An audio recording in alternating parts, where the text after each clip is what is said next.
Dr. Zaher Krayem. Hi. So good to have you with us again on the show. You too. Thank you for being with us. Thank you. Thank you for having me again. So trauma comes in many different forms.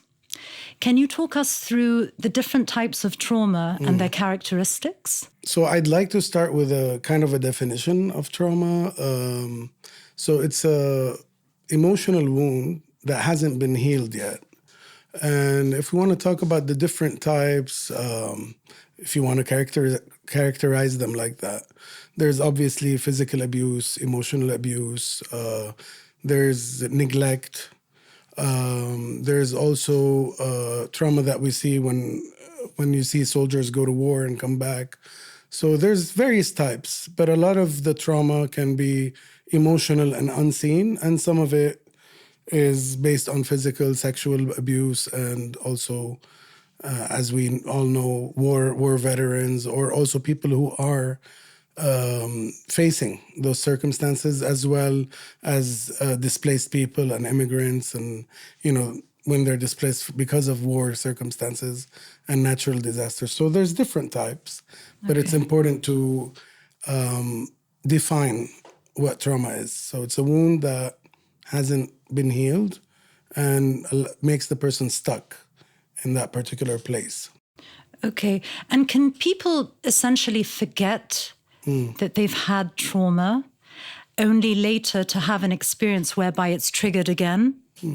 Tell us a little bit about that. Yeah, very good point.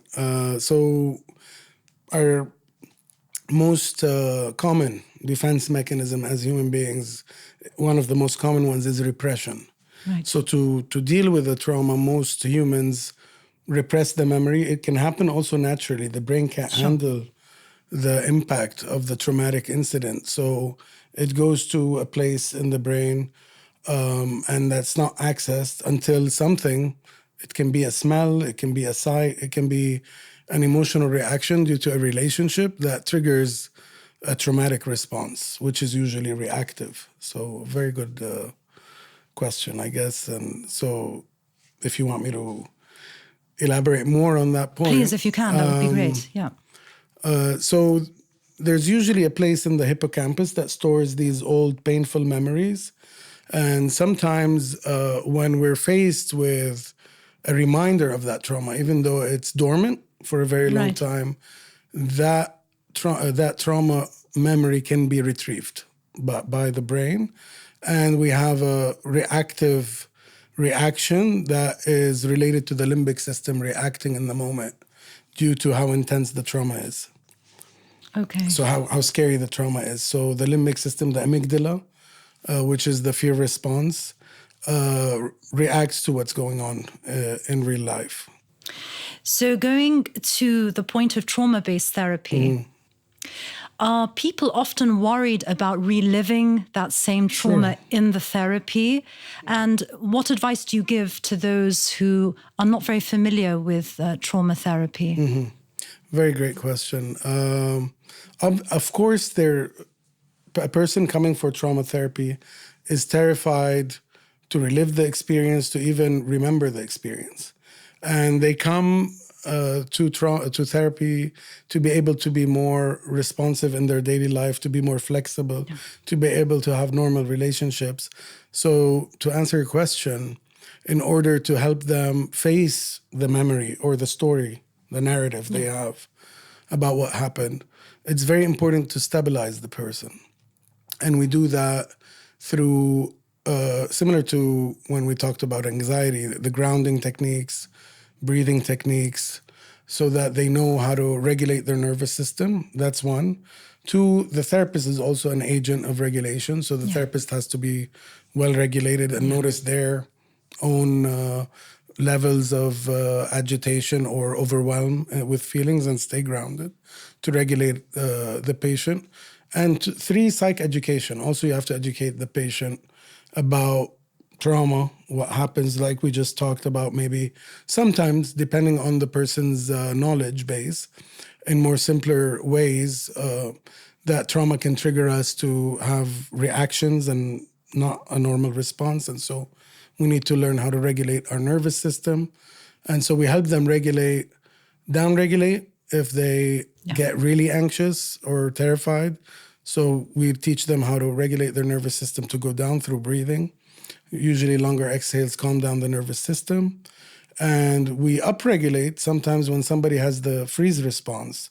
You know, in certain cases, for example, with sexual assault, a child or adolescent learn to freeze, to be and detach from their body, and we call dissociative state, in order to survive that experience, to deal with it. Yes. They had to. So what does that involve? Just disconnecting from your body. Okay. So in our work initially, to stabilize them, we have to spend quite a few sessions, depending on the person and their trauma, teaching them how to be more embodied, teaching them how to be more in their body again, without talking about the trauma itself yet. So preparing them, of course, physically and emotionally through physiological techniques, and through teaching them about how to reconnect with their body again. Usually most of it is mindfulness techniques. So one of them is just feeling your feet on the ground, noticing how it feels to be grounded. And present. Yeah. Your butt on the seat, your back on the seat, so where you're connected. That helps the person feel in the present moment as well. So all of those have to be taught through a few sessions before starting to talk about the trauma, so that they're not overwhelmed. So I think it's an education right there to inform people, if they are traumatized, that they're not essentially going to be reliving the experience. It's almost rewiring their perception of the experience and knowing how to manage their response to that situation. Is that correct? It is correct if the therapist takes the right steps and care and manages their own emotions and deals with it. It's very hard. Trauma therapy is one of the hardest to actually do, and that's why we receive a lot of training to work on all those things, to stay grounded and regulated during the session before beginning to talk about the trauma experience. So you're talking about, so if you don't do that correctly, or you don't meet the patient where they're at and they're not ready, they might relive the experience if you go to the memory too soon. Yes. So it's important to help them reach that point where they're ready to talk about it. Of course. And you have to pace it correctly. So you have to notice their nervous system as well, and remain regulated, and help them remain regulated throughout the process. So from your standpoint, a lot of it as well is based on intuition with the client. You have to intuitively feel where that person is at in the moment. And so it comes from a lot of experience. Yeah, of course. You have to do it a lot. And what you said is the successful story of trauma therapy. Yeah. So yes, it is rewiring, and it is seeing the experience from a more regulated standpoint, and from a more safe standpoint. Absolutely. Yeah. When you talk about the success stories, that's wonderful. But we want to know the reality of the outcomes of these therapeutic approaches. How successful are they from your experience, and of course, from the findings in research? I think we cannot, like, this is a bit subjective because it's not one type of trauma therapy. Of course. But we know for sure that people benefit a lot just from having their story be seen and heard and validated. I don't know exactly the percentage of success, but I know so that's why I'm telling you it's subjective. What I see with my patients, for sure, holding their story and allowing them to make sense of it, and coming out the other end with a different perspective on what happened to them, really opens the gateway for them to go in different directions and not be stuck. Yeah. And to answer the first part of your question, it's not linear. Yes. So a lot of times one makes 5 steps forward and they might regress to the first part of therapy, which was us stabilizing, reminding them, we need to go back to grounding and breathing. There are things that need to be worked on. Yes. And sometimes, they're back to a harder part of the trauma. And so they might regress back to that point. And then we go forward to talking about what happened again through a different lens, because they were able to remember new parts of the trauma or new aspects that were very painful that now they're ready to face. Interesting. So you have an individual who has been through an adverse situation. Yeah. How can they tell if they've been presented just with a challenging situation or they are experiencing trauma? How can they differentiate between the two? Very difficult question. So I would distinguish suffering from trauma. Suffering, one is going through pain, but not necessarily stuck. Okay. They might be avoiding the pain, but they're not necessarily stuck in their life. With trauma, there's an unconscious process where you're feeling stuck, and every time you face a similar situation in life, whether consciously or unconsciously, to give an example of relationships. So let's say a child is not aware that he didn't get his needs met and thought he had a great childhood. Even, it wasn't that bad for them, from their memory. But they weren't getting their needs met. So they might pursue unconsciously relationships in which they're not getting their needs met. And so, but without realizing it. So they're perpetuating that pattern, that cycle. And so that's the trauma, where somebody's not aware of it and they're stuck at that place. And so therapy is there to change that pattern, to move them towards being able to be in a relationship where they ask for their needs to be met without fearing being abandoned, for shift example. The perspective. Yes. Yes. The first part of your question, there is suffering. The human experience is all about suffering. So failing an exam, having a breakup, that's not necessarily a trauma. That's if a person suffering. reflects on their own situation, how can one tell if one is actually traumatized or one is passing just through a difficult phase? Okay. So I want to give you a statistic that's important. Yeah. And I was a bit shocked by it. Not too much, but it's huge. 70% of people experience a trauma in their lifetime. That's huge. Yeah. So a trauma is an event that is not processed. It cannot be processed right away. And so it keeps us, it's like a knot, if we think about the body. Yeah. So there's a knot that needs to be massaged, figured out, understood so that it becomes loose. And so how to exactly distinguish, it's about, are we stuck at that or not? Is it very aware? Are we very aware of it or not? Yeah. So usually trauma is not always very obvious. A lot of times it's in the unconscious, and a lot of times we feel we're doing repetitive things that's not working out in life. And for example, not always, but a lot of times addictions, different types of addictions, it doesn't have to be drugs, are a way of avoiding dealing with those stuck points. Okay. And going on from that, what are the physical, emotional responses to trauma? So the main ones are fight. So when we're faced with something traumatic, we fight. Our response might be fighting, anger, rage. Something reminds us of an old trauma, we might act by fighting. Another response would be fleeing the situation. That's reminding us of the trauma. And the third one, we talked about it earlier with the sexual abuse example, is freezing, detaching, dissociating, disconnecting. Yes. And if we want to think about that relationally, it could be the wife or the husband that's not responsive anymore, just numb and just going through the motions, or the person who's fleeing the relationship, or the act of rage that happens all of a sudden, like a hurricane, out of nowhere, and it might be a trigger that you didn't understand where it came from. Because in the relationship, something reminded that person of an old childhood trauma, for example, which is related to the way they were raised as kids.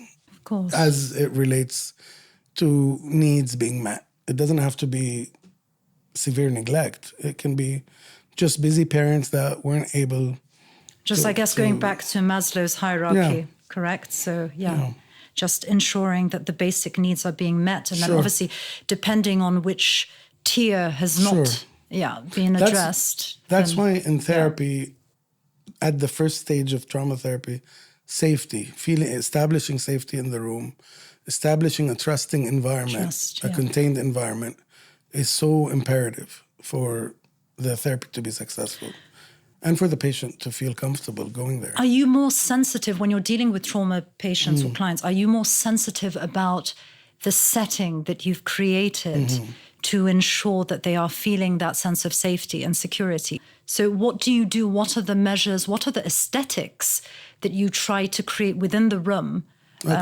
within the setting, to ensure that, they're feeling comfortable?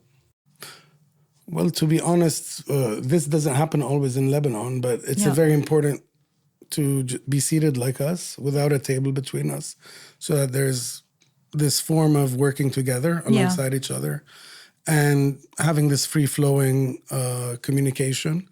The other most important thing it's less about of course, good colors, calm colors are important. Absolutely. But what's more important is, as we said, the therapist being very aware of their own nervous system, recognizing when they're taking on the emotion of the patient, which is a no-no, because then you're not able to help the patient process themselves. And also being very aware or sensitive to what they're going through and how much they can handle so that you can pace it. So if you feel a patient is hyperventilating, then we got to go back to just breathing and slowing down the pace. And it's a very complex type of therapy, but it's a great subject to tackle because it's not. I would say it's some of maybe the more challenging part of therapy is trauma therapy because of the subjectivity, the different types of patients, and how much it requires from the therapist to be grounded and regulated and not taking on the emotion, just keeping it in the room, keeping what's going on in the room and not internalizing it. So it's not easy. So it requires, what I'm trying to say, it's like somebody who plays music has to play like 10,000 hours and then they'll know how to go with the flow of it better. So there's practice involved and supervision and consultation to keep you held, because you're holding the patient, so somebody has to hold the therapist as well. Of course. I'm sure the support system for the trauma client is very important. Sure. So do you have any part in interacting or engaging with their families, peer members? Sure. A big part of our work, and we have to take into account cultural considerations in Lebanon, but a big part of our work is psychoeducation with the family, helping them understand how trauma impacts the patient, because a lot of times it's not easily understood. It's not like, why is my child or my older daughter, she might be 30 or 25, acting this way? Why is she lashing out when we say this? So a lot of it is psychoeducation. A lot of it is also bringing in the family if there's something triggering that's happening within the family dynamic. So obviously, yes, for sure, they're part of it. The reason I brought up cultural sensitivity is there are topics that sometimes if the family can be part of the trauma. So in that sense, it becomes more complicated. So you have to protect the patient and give them resources that are available, like NGOs, like their friends, their partner. So it depends. So, but to answer your question, yes, and sometimes no, depending on the situation. We see, a collective or group of people being exposed to the same level of adversity or trauma, and yet some develop mental health issues whilst others don't. So if we focus on the idea of resilience, talk to us a little bit about how resilient are we as humans? It's very subjective because out of the 70% I told you about, people have a traumatic incident only 5.6 or 5% develop PTSD. Yes. So obviously there's a susceptibility for much fewer people to develop more severe symptoms. Why that is, obviously, I mean, I need to look at the research Yeah. to give you a scientific course. answer about the genetic variants. Yeah. But clinically, they're typically more sensitive individuals, might have experienced more severe trauma for longer, Okay. so pervasive. When you say more sensitive, can you elaborate? More sensitive, typically experience emotional pain in a more intense way. So Okay. Experience loss more intensely, experience personal transgressions more intensely. Okay. But also these are usually people who are very artistic also, Yeah. are very sensual, have also positive emotions as well. Sure. So it's not necessarily one way. So that's what I meant by sensitivity. But also the type of trauma, when it's pervasive, extreme, it also tends to cause more intense symptoms like what we call PTSD. Okay. So you mentioned PTSD. So is PTSD the untreated progression of trauma, would you say? No, I can't qualify as the untreated version. It's the version of the human being that's gone through trauma to a point where their physiology and mental capacity wasn't able to process, deal with it to a point where they lost all functionality. So sometimes it's so severe that you're getting flashbacks, you can't sleep, you can't function day to day, you're feeling very depressed, having suicidal thoughts.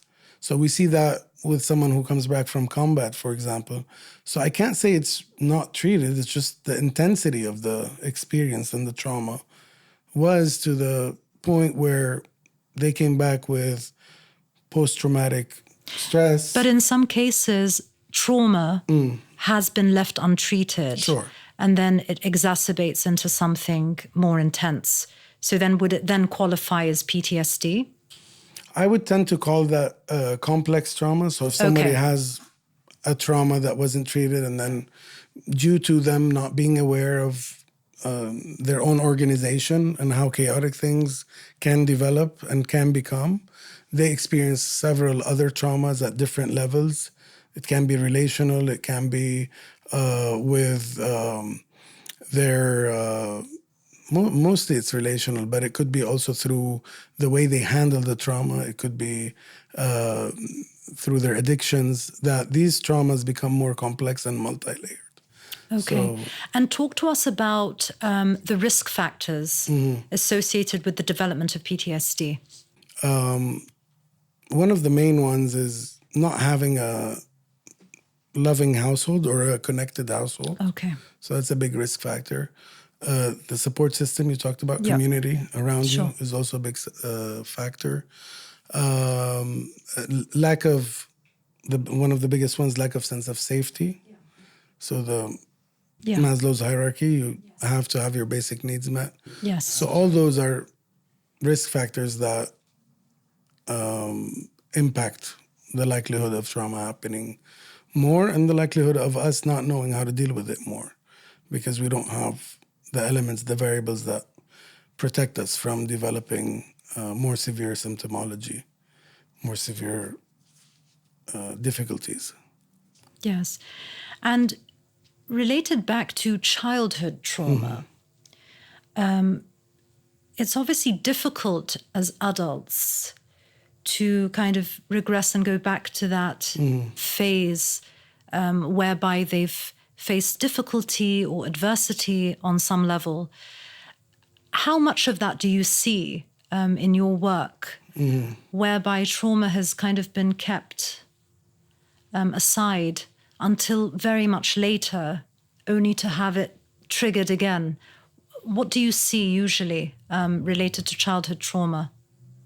A lot, yeah, very great question. A lot of times when we're challenged to be in a, let's say, a long-term relationship, we see that around 25 and above.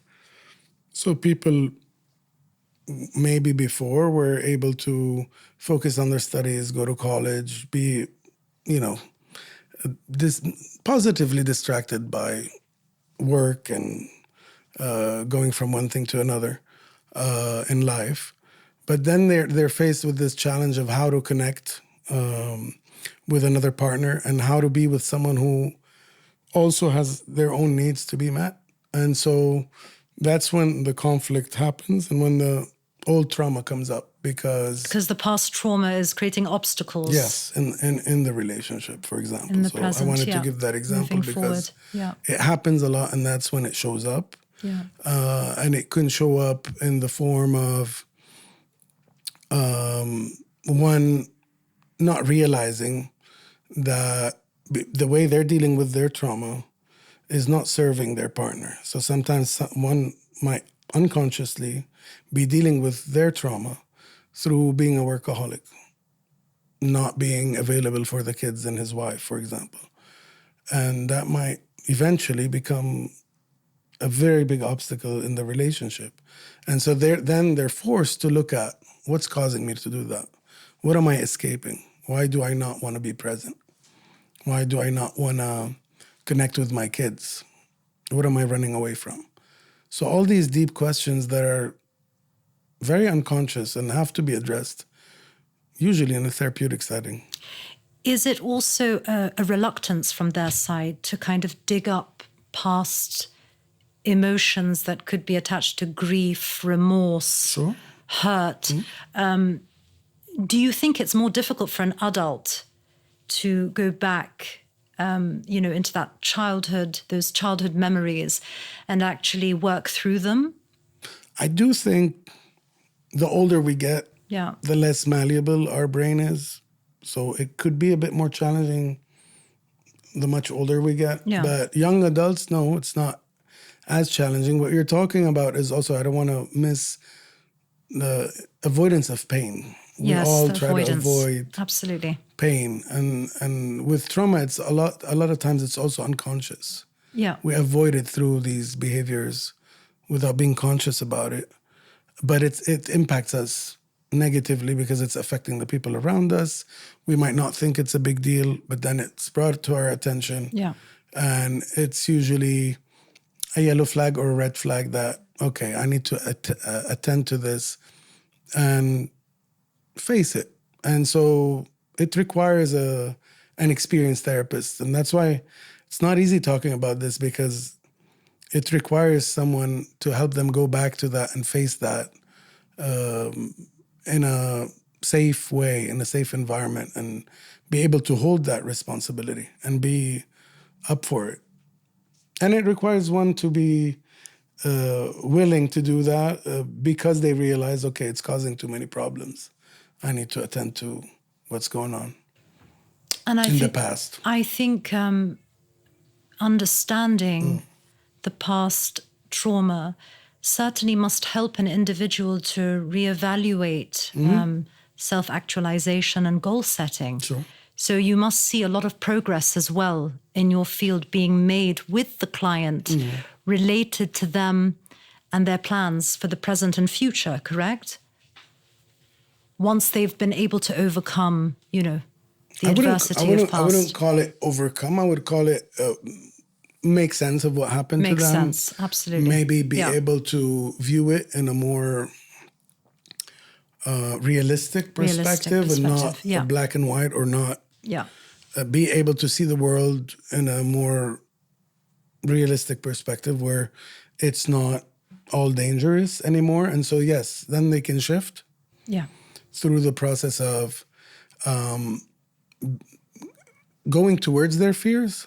So it's similar to phobias. Yeah. Going towards what they feared and learning through their life experience that actually I've been able to accomplish this job. I've been able to get this job. I've been able to take this responsibility. Yeah. I've been able to become a mother, for example. Yes. That's a big one that could trigger a woman to remember, a lot of early relationships, because that's a huge, scary responsibility.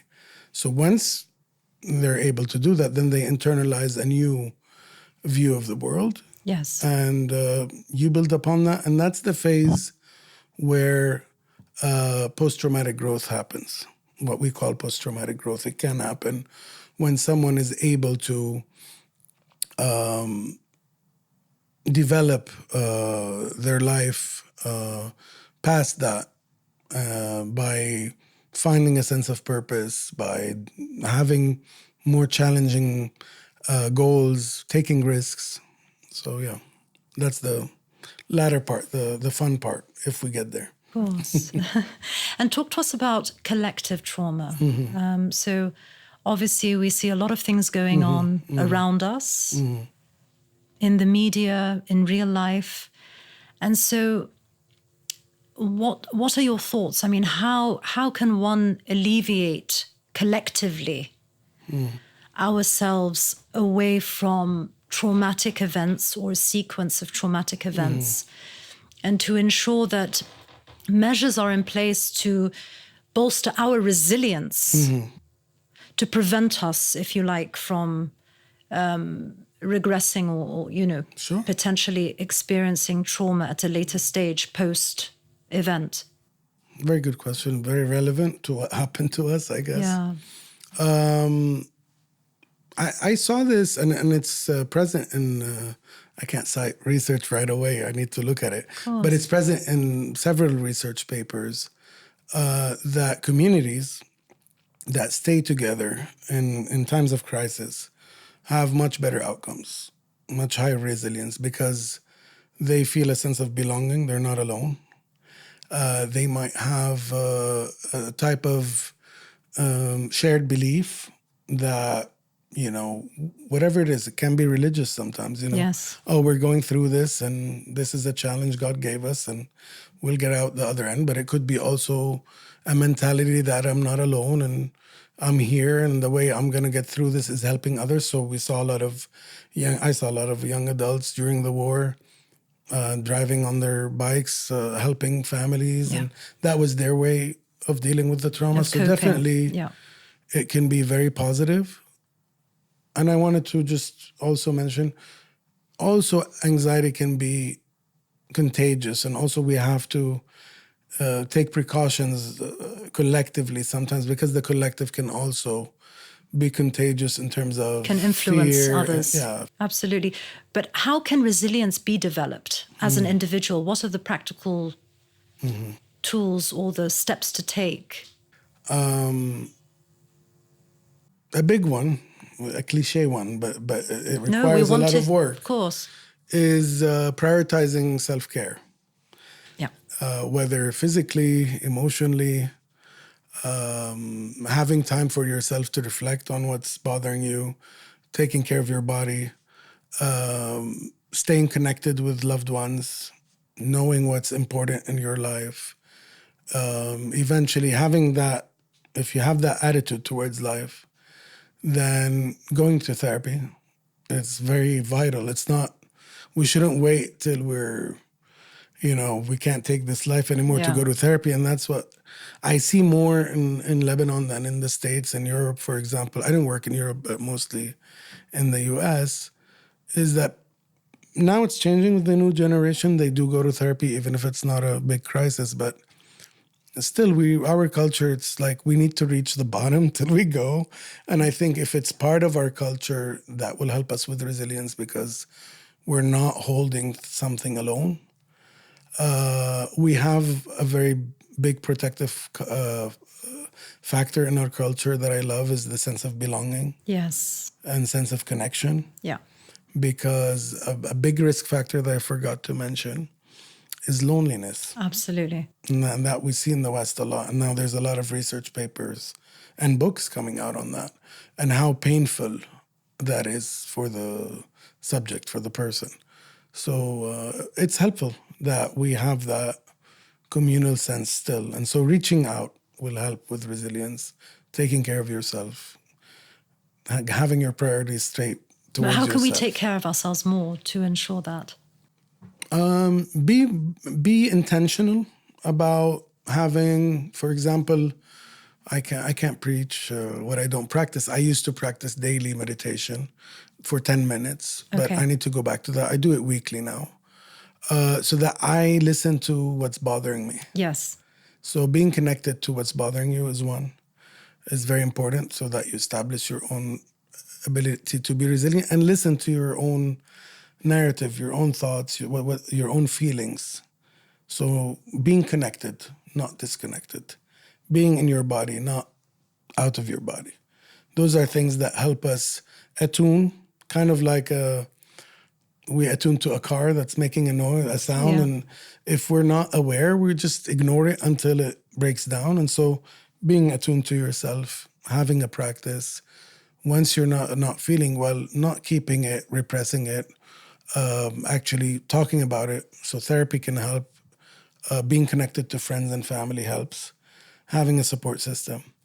So all those things. Exercise is a big one for us to stay, to let out negative energy, and also to process sometimes emotions. Walking is very known to process Yeah, big fan of walking. emotions. Yeah. Can you talk to us a little bit more about the acute, the chronic, and the complex forms of trauma? Just go into a little bit more detail about that, so people are clear on the different categories of trauma. So acute is a term used for something that's happening in the now. So it's intense in the moment. Yeah.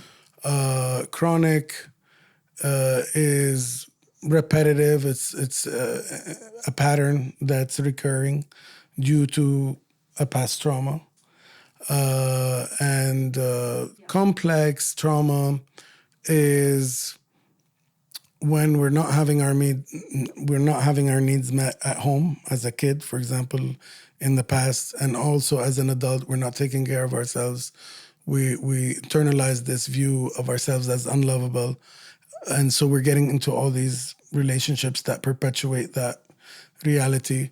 We start treating ourselves badly through, for example, drugs and alcohol. Yes. And that becomes multi-layered. That's complex trauma, because there's multiple levels of multiple areas where trauma is present. Okay. And going forward, what advice would you give people who have experienced trauma, are concerned about, their current situation emotionally? What do you advise they do as a starting point on their journey? I think it's a very personal journey. I have so much respect for anyone who goes on that journey, because it's a very difficult process. And my advice is to take that step out of compassion to yourself. You see, most patients don't view themselves the way they view a friend. And so if you tell them you have a friend, this and this happened to them, what would you say that to them? And 100% they say, no, I would never do that. And so that's not how they talk to themselves. So I would advise them to take that step towards building a better relationship with themselves with the help of an experienced trauma therapist, because that could easily be messed up. That's why we How? have to be... It has to be a trauma trained therapist. Yeah. Because, like we said, if the stabilization phase is not that great, or we're going into it without being regulated, or the therapist hasn't been trained or has the backup support system to handle that emotional load, then it can go badly. It can go, you won't feel contained. So choosing someone that has that area of expertise is important in order to tell your story, and also checking with yourself if you're comfortable with that therapist when you're telling the story, because a big part of it is feeling comfortable telling your story. Feeling comfortable and feeling if the empathy is real and there's real validation in the room and you feel contained in the room. So that's an aspect that's important. And it's a very courageous journey. So that's why I said I have so much respect for someone who does that towards healing. And it's sometimes I would say it's a lifelong endeavor because, of course, it takes it's not constant linear. work. Sometimes Absolutely. it's like the ocean, the sea, the waves, It fluctuates. the currents. Yeah. But as long as you're cleaning your wounds and you're facing your fears in a courageous manner, you're going to live life more fully and have more expansiveness to choose different directions in life. It's improving quality of life, Sure, isn't it? Of course, learning how to respond to the trauma and respond in a positive way as opposed to a negative helps one construct their life in a far better way. And something we didn't talk about, but it's relevant here, and not perpetuate the trauma for next generations. So what do you mean by that? To perpetuate that's another trauma? topic, but it's part of it. Elaborate. So a lot of trauma is transmitted through generations. A perfect example would be parenting. Okay. Violence in the household or the way somebody's parented can be perpetuated through generations. So we call that generational transmission of trauma. So being a better parent by facing your own past, being more aware than your parents were, and them being aware more than their grandparents were, of course, is a great way to eventually, quote unquote, have a better world, have a better environment, have a better society. Talk to us a little bit about trauma bonding in context to the family environment and to relationships, because people are interested to know more about that on a scientific level and from a professional standpoint. Talk to us about the complexities of a relationship and how a person is tied to another individual who is inherently destructive, but they've gotten again into that perpetual cycle of habit with them and find it very difficult to kind of remove themselves from that. Very great question. So I'll give an example to answer it because it might make it more relatable, accessible. I'll go back to the example I gave earlier, but I'll elaborate on it. It doesn't have to be only from the parents. So if somebody didn't have their basic emotional needs met the right way from a parent or both parents, or from early attachment figures in their environment, might start developing, moving on relationships, relational experiences that are similar, where emotional neglect is part of it. Yeah. And so we reach this point where you just gave that example of trauma bonding, where they're so connected to this person who's also not meeting their needs at all. Yeah. And the reason is because there's this internalized, strong desire to finally be validated by someone. And that is because in the past, they haven't been. So this is what I talked about, being stuck at that point where they feel they're so eager to get that validation, but at the same time, it's running away from them and perpetuating that belief that maybe they're not deserving. And also having that belief where if I ask for what I want, I will lose the attachment figure. And it's based on earlier experiences. And so to shift that, to have a shift, we have to work intensely through therapy to make them aware of that pattern. And for both, sometimes it works out. Sometimes the other partner decides to go to therapy, work on their trauma, and it doesn't have to be that that's a bad of course. decision. It's not always so. Yeah, it's a mutual. Because we all have. Also, I want to mutual journey. Normalize. We said 70% of people have gone through a trauma. Absolutely. So everyone has baggage. That's one thing I want the new generation to think about when they're dating or they're going out with someone. Nobody's perfect. Absolutely. Everybody has some baggage, but it's important to face it. It's important to work on it. It's a really important point that you're making. I think we have to get more comfortable with the idea of being uncomfortable in certain situations, and having passed through, as you say, we have a blueprint of experiences that we've come through. Yeah. Some have shaped us, others, have impacted us in a negative way.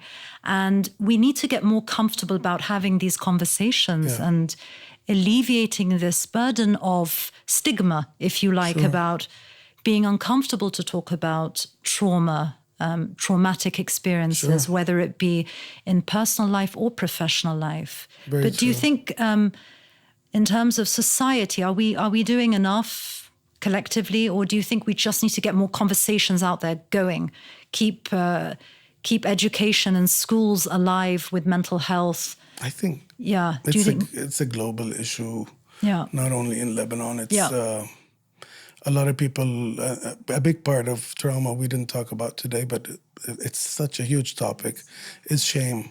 Shame. So holding shame alone is so difficult, and so many people do that.